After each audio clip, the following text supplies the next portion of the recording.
স্বাধীনতা দিবসে আজকে এই 15ই আগস্টে সংকেত মিডিয়ার দর্শকদেরকে জানাই শুভেচ্ছা এবং অভিনন্দন। আপনারা সবাই করোনা সংক্রামিত এই স্বাধীনতা দিবসে ভালো কাটিয়েছেন, এই আশা নিয়ে আমরা কথা বলা শুরু করছি। ভারতবর্ষ আজকে ৭৪তম স্বাধীনতা দিবস উদযাপন করছে। প্রত্যেক বছর 15ই আগস্ট আসে, চলে যায়। 24 ঘন্টা ধরে এই স্বাধীনতা দিবসে আমরা বিভিন্ন অনুষ্ঠান উদযাপন করে থাকি। মাত্র পতাকা তুলি, পাড়ায় পাড়ায়, ক্লাবে ক্লাবে কিছু কিছু রাজনৈতিক নেতা, স্বাধীনতা সংগ্রামী, তাদের ছবিতে মালা দিই, বিভিন্ন নাচ গানের অনুষ্ঠান করি, দেশাত্মবোধক গান বা ওই ধরনের অনুষ্ঠানে দিনটাকে মাতিয়ে রাখি। রাজনৈতিক নেতা ব্যক্তিরা এই দিনে পতাকা তোলেন, কিছু বক্তৃতা করেন, সাদা ধুতি পাঞ্জাবি পায়জামা বা শার্ট প্যান্ট পরে চলে যান। কিন্তু এই ৭৪ বছরে আমরা আসলে পেলামটা কি? ভারতবর্ষ স্বাধীন হলো, আমরা ভারতীয়রা স্বাধীনতা পেলাম, এটা ভাবার চেষ্টা করি মাত্র। কিন্তু বুঝতে পারি কি আমরা স্বাধীনতা পেয়েছি? সত্যি সত্যি কি এই গণতান্ত্রিক দেশে প্রত্যেকটা মানুষ, প্রত্যেকটা ভারতীয়, তারা তাদের হিসেব বুঝে নিতে পেরেছে? নাগরিক হিসেবে প্রত্যেকটা ভারতীয় তাদের ন্যায্য দাবি দাওয়া পেয়েছে? আমরা জানি গণতান্ত্রিক দেশ, ভোট আমরাই দিই, প্রত্যেকটা ভারতীয় ভোট দেয় এবং সেই ভোটের কারণেই 5 বছর ধরে একজন প্রধানমন্ত্রী হন, একজন মুখ্যমন্ত্রী হন এবং তাদের পার্শ্ববর্গেরা সরকার চালায়। কিন্তু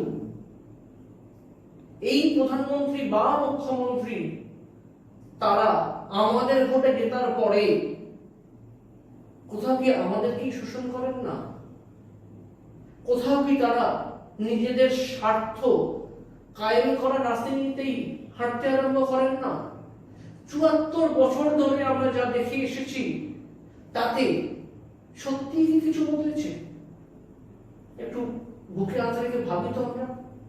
রাজনৈতিক নেতারা প্রতি 5 বছর অন্তর আমাদেরকে, ভারতের জনগণকে যা যা বোঝানোর চেষ্টা করে, আমরা সেগুলোকেই কি বোঝার চেষ্টা করে, মানে ব্যর্থ চেষ্টা করে আমরা ভোটটা দিয়ে দিই? আসলে প্রত্যেকটা রাজনৈতিক ব্যক্তিত্বই তো আসলে মুদ্রার এপিঠ নয়তো ওপিঠ, তার বেশি কিছু তো নয়। সত্যি সত্যি ভোটে জেতার পর 5 বছর ধরে জনগণের কথা, মানে আপামর ভারতবাসীর কথা ভাবে এরকম কোন রাজনৈতিক ব্যক্তিত্ব সত্যি কি আছে? থাকলে হয়তো দূরবীনে দেখা যায়, কখনো কখনো কদাচিৎ। গোটা ভারতের রাজনীতিতে কখনো হয়তো একটি বিধায়ক বা একটি সাংসদ বেরিয়ে পড়ে মাত্র, কিন্তু মোটের উপর সবাই নিজেদের রাজনৈতিক স্বার্থ কায়েম করার কথাই তো ভাবেন, নিজেদের পকেট গুছানোর কথাও। তাই ভারতবর্ষ যা পেতে পারত, ভারতীয়রা, ভারতবাসীরা যে জায়গায় থাকতে পারত, তা কিন্তু পারেনি। আমরা বলছি রাজতন্ত্র নেই, গণতন্ত্র এসছে, কিন্তু গণতন্ত্র মানে জনগণের কথা, সেটা কি আমরা সোচ্চারে সব জায়গায় বলিষ্ঠ কণ্ঠে বলতে পারি, বলতে দেয় অন্য রাজনৈতিক ব্যক্তিত্বরা?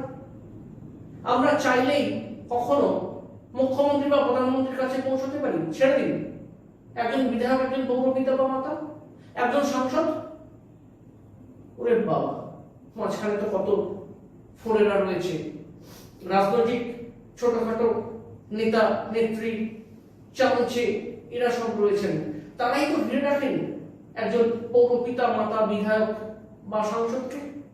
সাধারণ মানুষ পৌঁছবে কি করে?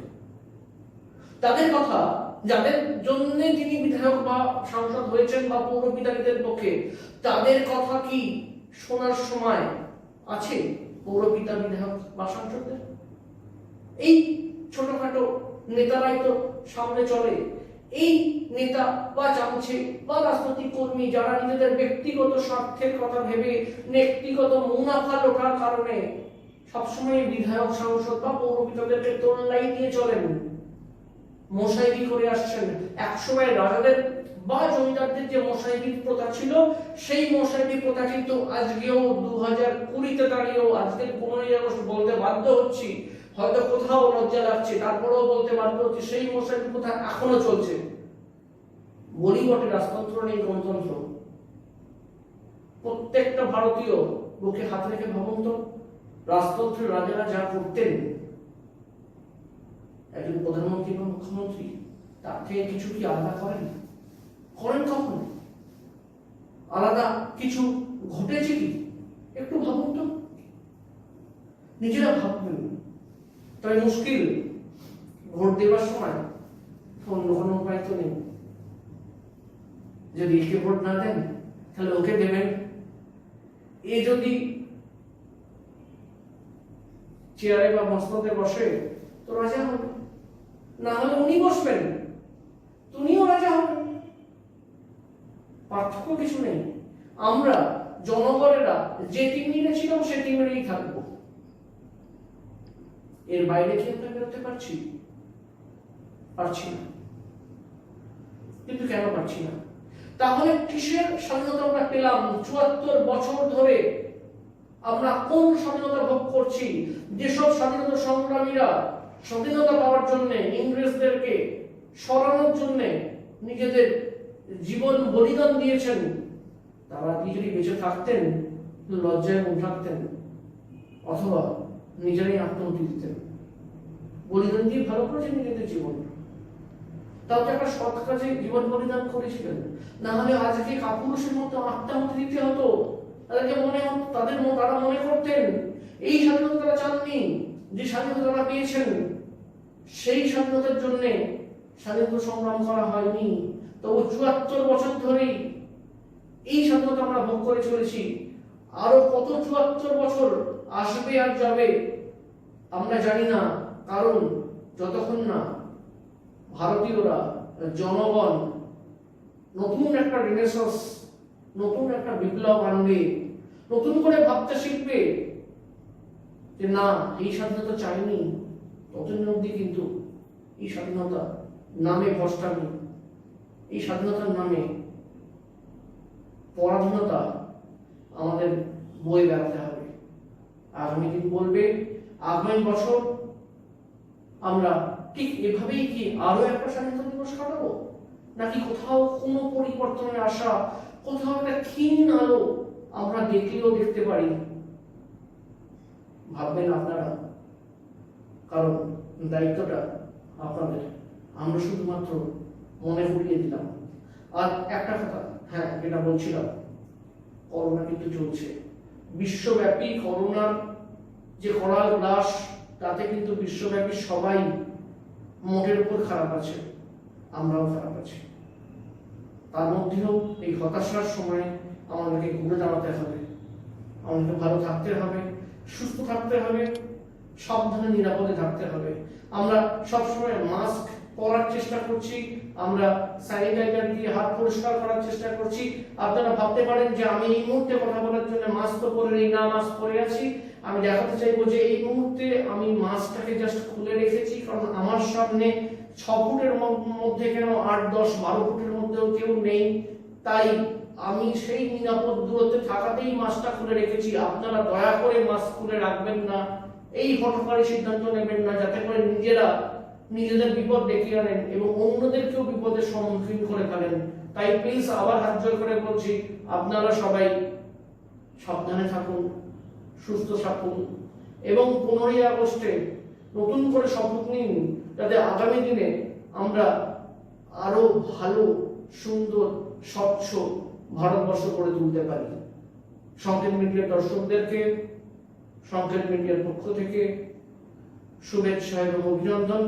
আশা করছি আগামী দিনে আমরা সবাই ভালো থাকবো। আবার দেখা হবে। শুভরাত্রি। Subscribe our channel. Press the bell icon.